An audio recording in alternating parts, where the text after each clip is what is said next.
Good evening, ladies and gentlemen. How are we getting on? Welcome to another Fallout 76 news video. Today we have another article that has surfaced with an interview with Mark Tucker, the design director for 76, that has a couple of extra snippets regarding the upcoming Expeditions update, as well as some information about Camp Pets and what's happening with that, and a couple of other little bits and pieces as well. So let's jump into it.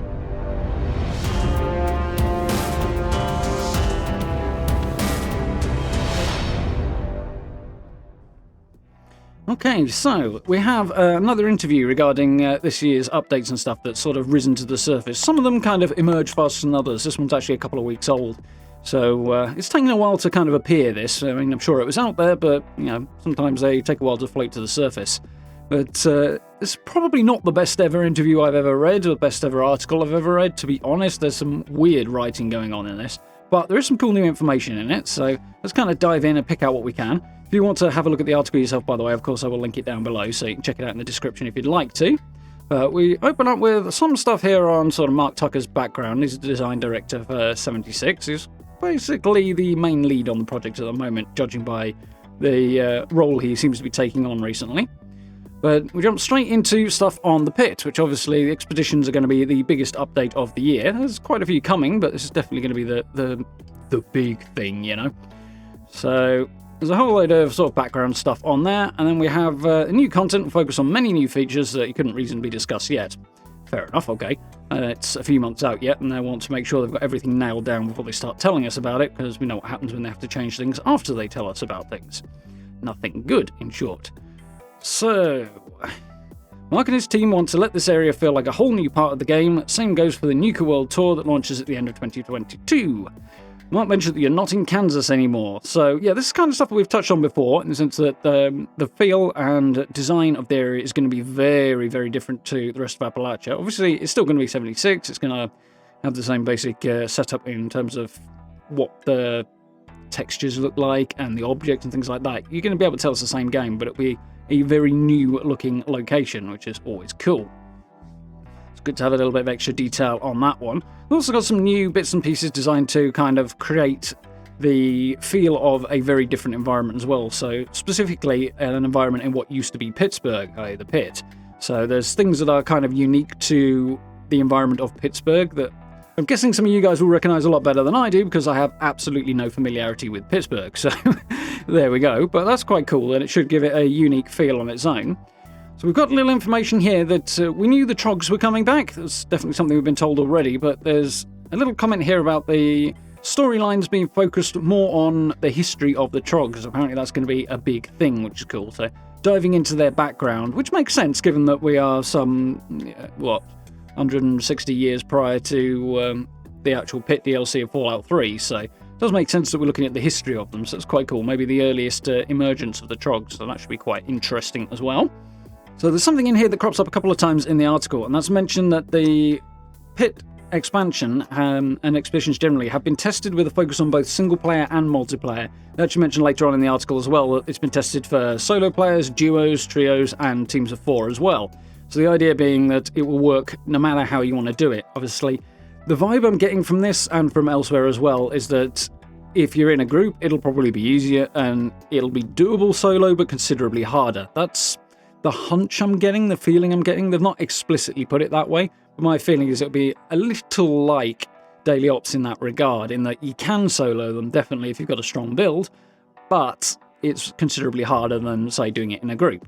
Which would make sense, and it facilitates different styles of play as well. It means you can do whatever you want. It's conceivable that the difficulty levels will scale with the number of people in your group as well. That's another way they could approach this. They haven't said so, but it's a possibility.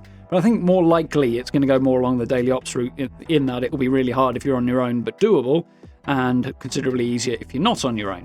I think that's more likely the way they're going to go, because it's just simpler to set up, to be honest. So that's my hunch, but interesting to have some more details on that, and good to know that they have been testing it for multiple different playstyles as well, which is really good. It means it should be approachable to a lot more players that way, and agreeable to a lot of different play styles as well, which is really, really cool. Definitely down for that. Facilitates that whole play your own way vibe, which Fallout's had for a while. That's kind of that whole open world RPG thing, and yeah, it's true of the single player games, and it was part of the goal with 76 as well, so that's cool. There's some very, very weird chatter about the Fallout community that is a little bit incoherent, so I'll drift past that. One thing that is worth mentioning from the end of it here is comments more on the melee side of gear and stuff. The emphasis that they're going to put a bit more emphasis onto melee weapons. Obviously, very much the metas at the moment are all geared towards ranged weapons. Relatively few players really running melee builds. You can do it, but they're not as efficient as the other ones. So bringing back more reasons and adding more reasons rather to go with a melee build is cool. See, we've seen hints of the auto axe in the Pitt, and we know about the Electro Enforcer in the Invaders from Beyond update, so there's a couple of new melee weapons that will be coming. So it's good to see a little bit more of a shift that way, hopefully expanding the meta a little bit, and making more ways to play more viable. So that will definitely be a cool thing to take away from this. So there's a little bit of chatter here on the 2022 roadmap, which obviously had been released by the time the interview actually happened. But so most of it's stuff we've seen before, and we already know what's on that roadmap. There's a little bit of extra confirmation here that there is a load of stuff that they're working on and doing that is not on the roadmap, partly because you can't fit everything on there anyway. On my continuing theory that a graphic design element might have something to do with that too. But also because they've got some things they're working on that they're not 100% sure as and when they will be ready. So exactly which update they might make an appearance in is not quite set in stone yet. So rather than putting it onto the roadmap and then having things delayed or whatever, they're basically not sharing details about it until they're sure, and then they'll drop the news later, which makes sense. I mean, we've got the rest of the roadmap and the broad overview, and then if they want to add and adjust things, put more things in, well, we're always happy to see more things arriving. But if things don't pan out, it means they're covered and people don't go, oh, where's this thing you said was coming? Which makes a lot of sense, really, because it does tend to generate a bit of a negative backlash, that one, so best avoided if possible. So naturally following on from that, there's a couple of things here. One of them is a bit daft, one of them is something I think we're all very interested in. So there's a question regarding mounts and vehicles and stuff like that. And I think we all know by now that that's not going to happen. It's never going to happen in Fallout, period. Not 76, it's not happened in any of the previous games, it's not going to happen in any of the future ones either. Or it's very, very unlikely to. The game's never been designed with that. Functional vehicles, with the exception of vertibirds, which for the most part, not really player-based. Even when you could ride a vertibird in Fallout 4, it was basically a pre-rendered animation, so all but anyway. So it was very, very controlled and on rails, so that is one thing, but I don't think we're going to see any sort of upgrades over that, to be honest. So there is some chatter out there about whether or not the game could be changed to allow that to happen, but they're not going to do it. Mostly because the game was never designed for it. The map was designed from the ground up, from day one, from the get-go, to be explored on foot. It's not designed to function with vehicles, and whilst it could be redesigned to do that, we'd be talking about a complete overhaul of the whole darn game from the ground up, which is just not worth doing to them. Adding new content, new ways to play, new quality of life stuff, that sort of thing, that's good, players enjoy that and they engage with it, but the time and money it would take probably to rebuild the game in a way that would allow something like this is just not going to be worth it. It would have to bring back massive numbers of players, and let's be honest, adding a few mounts is not going to do that. So it's just not going to happen, unfortunately. So I'm not quite sure why this was even included in this article, because the answer was basically a foregone conclusion. So bit weird, but it's here, so I thought I'd mention it. The next thing, of course, is pets, which the developers have mentioned on several occasions in the past, but we've had pretty much radio silence on for a while. It's nice to actually have them directly being addressed in this, and it's a mixed bag of news, unfortunately. The bad news is that it's not happening anytime soon, which is probably not a surprise given its absence from the roadmap and that we haven't heard anything in a while. But the ins and outs are that apparently their early iterations and efforts to bring this system into the game just did not work well at all. So it has been pushed onto the back burner. The good news part of it is that they're not abandoning the idea, and they are trying to come up with a way to make it work and introduce pets into the game, but they're not going to say anything more on when or how, etc., until such point as they've actually got a functioning mechanic in there. So as to when it might appear, who knows, but they are still working on it, is the takeaway from this. But yeah, it's not worked out well in its first iteration, so fingers crossed they can get it done in time, but for now we're going to have to accept that one on the back burner and just cross our fingers and hope they can get it done eventually. And, yeah, no, it'll appear eventually, but it's going to take a while, is the takeaway from that. And then there's a last section here on sort of ultimate Fallout dreams for the developers and things that they'd like to do. This is very much a hedging sort of a comment at the bottom here, which makes sense because anything he says is liable to get taken out of context and blown out of all proportion. So he's very much hedged what he's saying here. So all he's gone so far as to say is he'd love to see more things from the early games being brought in and more tie-ins to those games, like Fallout 1, Fallout 2. But at the same time, he's not saying anything specific because he doesn't want people turning around and going, you said this was a thing that was going to happen. And that's not what he's saying at all.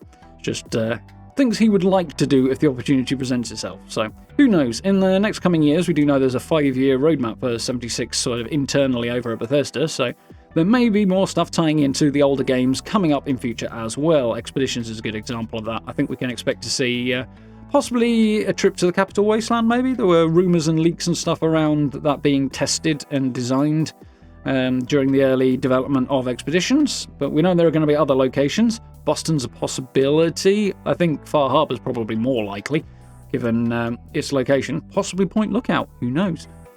But they're likely to be smaller locations, not insanely far away. So I think Boston is not insanely far away, but it's far enough away that maybe a little unlikely. I can't foresee us ending up in the Mojave or going as far as the west coast of the US. That seems unlikely. Bethesda tend to shy away from being on that side and leaving the games that are over there alone, mostly. So I think that's probably unlikely, but there's plenty of areas in the region around West Virginia that are potentially interesting and reachable by vertibird in a practical sense. So that would be very, very cool to see more of those. So that's my hunch on that one. But yeah, I think it's going to be cool to see some more new stuff coming in. So, before I ramble on and speculate about stuff that is not actually mentioned in this article, as I say, linked down below if you do want to read it for yourself. It's a little bit of an odd one. It's a weird read. But there's a good couple of little snippets of information there. Really good to have Play Your Own Way being confirmed in more detail, and the fact that things have been tested to work in a sort of different number of players. So whether you're doing it solo, whether you're doing it in a group of 4 or in between, they're testing it to make sure it works with that, particularly with Expeditions, which is really, really cool. It should make it engaging and approachable for as many players as possible, which is great. Like to see that approach. Some of the other news, not massively surprising. Oh, one thing I did miss that I need to go back to comment on. Nuka World, the Nuka World on Tour update that's coming at the end of the year. They mentioned that being a really, really different sort of a vibe. The article makes it sound like you're almost going to another location, but we know that's not the case because it's coming to the ash heap. But the setup might make it very, very different and very interesting. If they're really trying to go out there with it, that could make that update really quite interesting when the time comes. So that's very, very cool as well. But yeah, some interesting snippets of information. Only a shortish one here. So yeah, nothing spectacularly new, but nice to have a few little bit more details. So I do hope you guys found that useful and informative. If you did, please consider dropping subs and likes on me. I very much appreciate it. Social media links, merch store, and channel memberships are all available down below the video as well. If you're interested in supporting the channel in that way, I really, really appreciate it. Massively helps out. Huge thanks to everyone who's done that already. And do join us for live streams as well. We are, of course, jumping back into Fallout 76 later on this evening. We are playing Metro 2033 at the moment as well, and Ghostwire Tokyo is also on the horizon too. So lots of fun things happening. And yeah, I've basically got a vague idea of what I'm doing for probably the next year or so, stream-wise, so there's lots of cool stuff that I've got sort of penciled in, so I do hope you'll join us for those. But for now, thank you very much for watching, and I look forward to speaking to you all very, very soon.